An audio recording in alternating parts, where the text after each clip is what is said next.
The summer sun beat down on the shattered streets of Toretsk, July 10, 2025. This was not a scene from a historical documentary, it was the brutal reality of Russia's modern war in Ukraine. Russian soldiers, faces tense, crept through rubble, rifles clutched tight. What was missing? The symbol of Russian might, the tank. No T-90s, no BMP-3s, no armored columns, just silence, gunfire, and distant artillery. Ukrainian drones captured this, a military power forced to fight like it's the last century. These weren't combined arms assaults but human waves, soldiers sent forward, exposed, to overwhelm by numbers.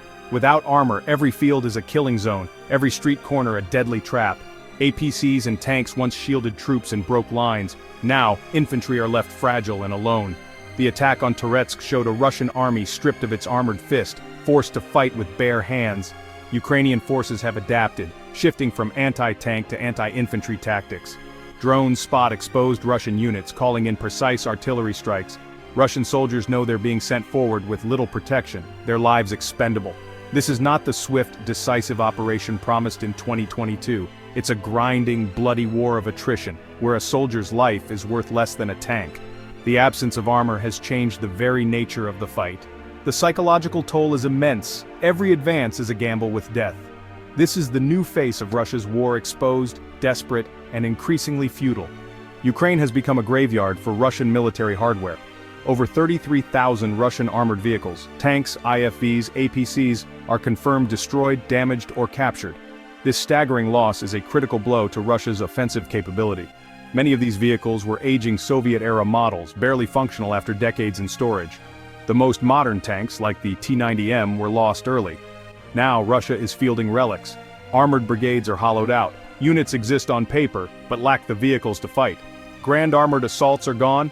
Russia is forced into small, unprotected infantry attacks. The quality gap widens. Old tanks lack modern optics and protection, making them easy prey for Ukrainian weapons.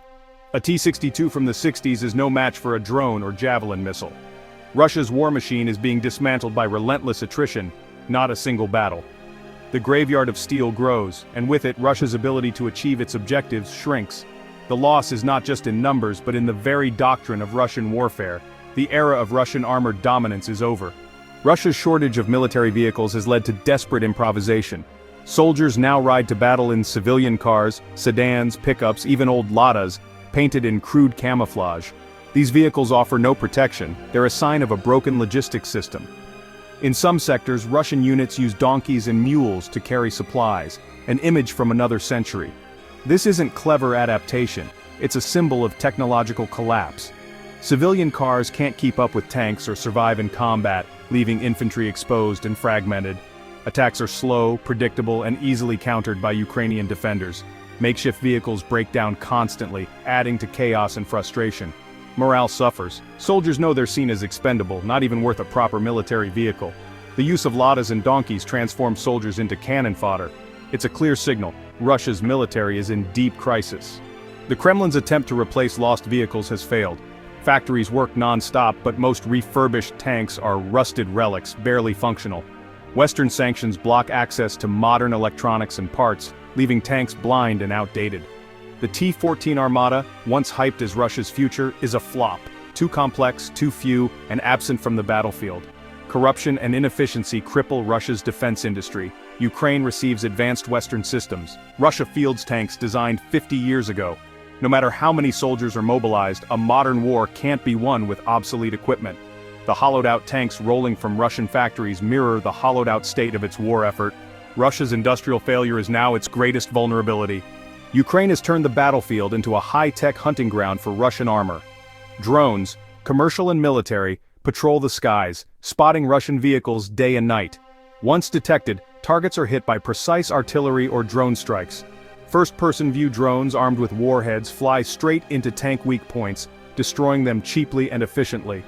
Long-range weapons like HIMARS strike Russian depots and rail hubs, compounding logistical chaos. Russia can't mass its armor for offensives. Every attempt is met with swift destruction. The result? A no-go zone for Russian tanks in many sectors. Commanders keep their few remaining vehicles hidden, far from the front. Ukraine's strategy has neutralized Russia's traditional armored advantage.